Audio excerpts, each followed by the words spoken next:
Welcome to your academy, Munilal sir.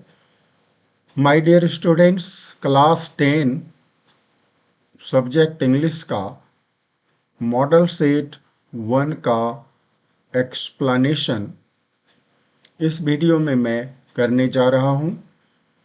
और dear students, इस model set 1 का question number 1 से 23 तक पीछे के जो 3 वीडियो हैं, प्रीवियस 3 वीडियोज में मैंने उसे एक्सप्लेन कर रखा है। यदि आपने नहीं देखा है उन वीडियोज को तो अवश्य ही देख लें। तो आज का जो मेरा एक्सप्लेनेशन स्टार्ट होगा वह होगा क्वेश्चन नंबर 24 से। तो डियर स्टूडेंट्स, मैं लिए चलता हूं आपको क्वेश्चन नंबर 24 पर। तो देखिए, ये आ गया क्वेश्चन नंबर 24। यहाँ से स्टार्ट होने वाला है डियर स्टूडेंट्स। ये जो एक पैसेज आप देख रहे हो, ठीक है, read the following passage and answer the questions that follow. और आप देख रहे हो नीचे जो यह पैसेज है आपकी बुक फर्स्ट फ्लाइट से लिया गया है। तो चलिए, फिर भी मैं इसे एक्सप्लेन कर दूंगा आपके लिए हिंदी में। यदि आपने क्लास में नहीं पढ़ा है तो कोई बात नहीं है, अभी पढ़ लो, आपको ठीक ठीक समझ में आ जाएगा। तो चलिए देखते हैं क्या कह रहा है। On the public writing table. Dear students, इस लाइन को देखते ही आपको याद आ गया होगा, यदि आपने क्लास में पढ़ा है तो। यह जो एक्सट्रैक्ट है यह किसका है? अ लेटर टू गॉड, ठीक है, जिसमें लेंचो मेन कैरेक्टर है। तो डियर स्टूडेंट्स, उसी का एक्सट्रैक्ट है। देखिए क्या कह रहा है। On the public writing table he started to write. He means Lencho, यानी लेंचो जो है पोस्ट ऑफिस गया है और पब्लिक राइटिंग टेबल पर उसने लिखना आरंभ किया। With much wrinkling of his brow caused by the effort he had to make to express his ideas. अब लेंचो जब लिख रहा है पब्लिक राइटिंग टेबल पर, तो उसकी आई ब्रोज जो है, यानी आंखों की जो भवें हैं ना, वह रिंकलिंग, उस पर रिंकल्स आ जाते हैं, यानी वह सिकुड़ती हैं। कारण क्या है? ऐसा कहता है, caused by the effort he had to make to express his ideas. यानी लेंचो अपनी आइडियाज, अपनी भावनाओं को एक्सप्रेस करने के लिए जो एफर्ट लगा रहे हैं, जो प्रयास कर रहा है ना, उसी के चलते उनकी भवें सिकुड़ जा रही हैं। When he finished, he went to the window to buy a stamp which he licked and then affixed to the envelope with a blow of his fist. अब देखो डियर स्टूडेंट्स, उसने क्या किया। जब उसने फिनिश किया क्या चीज? यानी राइटिंग। उसने लेटर राइटिंग जब फिनिश कर लिया, पूरा कर लिया, तो फिर वह गया, वेंट टू द विंडो, खिड़की के पास, यानी डाकघर की जो खिड़की है उसके पास गया, टू बाय अ स्टैम्प, एक टिकट खरीदने के लिए, विच ही लिक्ड, जिसे उसने जीभ से चाटा, एंड देन, और उसके बाद, अफिक्स्ड, उसको चिपका दिया, टू द इनवेलप, लिफाफे के ऊपर, with a blow of his fist, अपने फिस्ट यानी अपने मुक्के के ब्लो से, प्रहार से, यानी गुस्से में है वह, मुक्के के प्रहार से वह स्टैंप को उस लिफाफे के ऊपर चिपका देता है।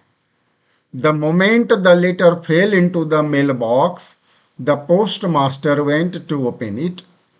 अब कहता है द मोमेंट, यानी जिस पल, जिस क्षण, लेटर फेल, गिरा, इनटू द मेल बॉक्स, यानी पत्र पेटी में जब पत्र गिरा तो उसके तुरंत बाद ही, the post master went to open it, यानी स्वयं पोस्ट मास्टर चले गए इसे ओपन करने के लिए।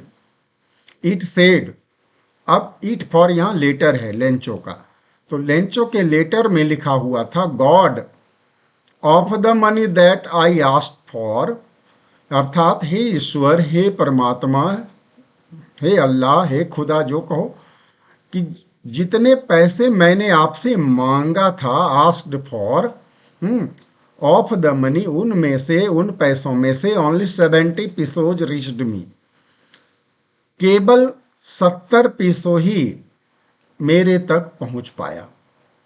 सेंड मी द रेस्ट, बाकी मुझे भेज दीजिए, since I need it very much, क्योंकि मुझे इसकी बहुत जरूरत है। But don't send it to me through the mail, because the post office employees are a bunch of crooks. लेकिन क्या कहा? डोंट सेंड इट, यानी ये जो 30 पीसोज आप मुझे भेजेंगे, यह मुझे मत भेजना, टू मी, मुझ तक, थ्रू द मेल, यानी डाक के माध्यम से मत भेजना, बिकॉज, क्योंकि द पोस्ट ऑफिस एम्प्लॉइज, यानी पोस्ट ऑफिस के जो कर्मचारी लोग हैं, वे क्या हैं? बंच ऑफ क्रूक्स, सब के सब ठग हैं। ठीक है, तो डियर स्टूडेंट्स, ये very last paragraph, ending paragraph था इस टॉपिक का, इस चैप्टर का। तो चलिए अब देख लेते हैं क्वेश्चन इससे रिलेटेड क्या पूछा है। Who is he in the first line? तो आपको समझ में आ गया, मैंने बता ही दिया था, लेंचो ही हो गया यहाँ पर। How much money did Lencho receive? Lencho ने कितने पैसे रिसीव किए, कितने पैसे मिले उसे? तो 70 पीसोज मिले थे उनको।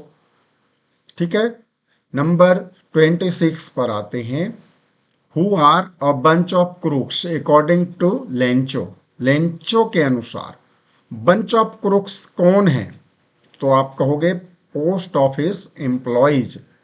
ठीक है, बड़ा सिंपल सा पैसेज है, चूंकि आपके बुक का है ये, कोई आपको डिफिकल्टी नहीं होनी चाहिए। ठीक है, पता है मुझे आपको आंसर आता ही होगा। What does the phrase a bunch of crooks mean? अभी मैंने बताया है, बंच ऑफ क्रूक्स का मतलब एक ग्रुप ऑफ डिसऑनेस्ट पर्सन्स होना चाहिए। देखिए यहां पर है, उसके बाद answer the following by choosing the correct answer. अब करेक्ट आंसर चूज करके इसका जवाब लिखना है। What was the only hope left in Lencho's heart? अब लेंचो के दिल में कहता एकमात्र उम्मीद जो बची थी वह क्या थी? तो हेल्प फ्रॉम गॉड, यही एक उम्मीद थी उसकी। चलिए उसके बाद, who became the first black president of South Africa? ये भी बिल्कुल आसान, साउथ अफ्रीका के ये first black president Nelson Mandela थे। According to Mandela, how many obligations every man has? Every man has to fulfil twin obligation, आपने पढ़ा ही था, तो टू लिख देना। The young seagull was offered to fly because, क्यों यंग सीगल को उड़ने से डर लगता था? तो आपको पता है उनको डर लगता था कि उसके विंग्स उनको सपोर्ट नहीं कर पाएंगे। हिज विंग्स वेयर शॉर्ट, ये तो बात सही है, विंग्स तो उनके शॉर्ट थे, लेकिन उनको डर बहुत ज़्यादा था। यह उतना अच्छा आंसर नहीं हुआ। Did not have the courage to fly, ये भी बात ठीक है, उसको उड़ने की हिम्मत नहीं थी, ये तो बात सही है। He was frightened by the vast sea beneath, हाँ ये भी सही है। तो डियर स्टूडेंट्स, इसमें बी और सी ज़्यादा बेहतर हुआ ए की अपेक्षा। ठीक है, तो आप बोथ बी एंड सी पर टिक करोगे। अब ये देखो, एक एक्सट्रैक्ट है जो कि एक पोएम से रिलेटेड है। ठीक है, what is the boy now who has lost his ball? यानी बॉल पोएम है आपका टाइटल। तो इसमें बॉल पोएम से रिलेटेड क्या क्वेश्चन है? आपको पोएम तो क्लास में पढ़ा ही दिया गया है, कोई टेंशन नहीं है। चलिए अब हम लोग देख लेते हैं इसका answer. These lines have been taken from the poem, तो आप लिख देना भाई द बॉल पोएम। देखो यहाँ पर है, who has written these lines? अब कहता है किसने लिखा है इस लाइन को? तो डियर स्टूडेंट्स, आप अपनी बुक में देख करके बताना कमेंट बॉक्स में, ये मैं नहीं बताऊंगा आपको कि इसने यानी इसके पोइट का नाम आप खुद अच्छी तरह से जानते हो। ठीक है। What has the boy lost, ठीक है भाई, बॉय ने क्या लॉस्ट किया है, तो ball. Find a word from the extract which is the opposite of sadly, sadly का अपोजिट हो जाएगा मेरीली, फर्स्ट में ही मिल गया। चलिए उसके बाद correct option for the given question 36 to 40, who is Mrs Pumphrey, तो आपको पता है ऑनर ऑफ द डॉग है। ठीक है, ये आपका आ जाएगा answer. For how many days was tricky kept without food, 2 days तक उसको बिना फूड का रखा गया था। ठीक है। According to the thief a little dash helps in making friends, तो क्या होगा, फ्लैटरी, चापलूसी। ठीक है, आप ये भरोगे, ये थिप्स स्टोरी का ये क्वेश्चन है, उसी से जुड़ी हुई ये जो है ना ये लाइन है। और what did the thief used to change every month, देखो एवरी मंथ वो अपना नाम चेंज किया करता था। Anil was a dash by profession, Anil क्या था प्रोफेशन से, भाई राइटर था, मैगजीन वगैरह में कुछ लिखता था वह। तो डियर स्टूडेंट्स, ये रहा टोटल 40 क्वेश्चंस। तो उम्मीद है आपको इस वीडियो से आने वाले एग्जाम्स में अवश्य ही बेनिफिट होने वाला है और होगा ही। और डियर स्टूडेंट्स, मैं बता दूं इसके बाद जो नेक्स्ट मॉडल सेट होगा मैं उसे एक्सप्लेन करूंगा। तो फिलहाल दीजिए अपने सर को इजाज़त और देखते रहें हमारा यूट्यूब चैनल जिसका नाम है योर एकेडमी मुनीलाल सर। तो एक और रिक्वेस्ट है आप लोगों से कि आप ज़्यादा से ज़्यादा हमारे वीडियोज को अपने फ्रेंड्स को शेयर करें और सब्सक्राइब भी करें। सब्सक्राइब करने में कोई खर्च नहीं है, इसलिए अवश्य करना चाहिए। ठीक है, थैंक यू, जय हिंद, जय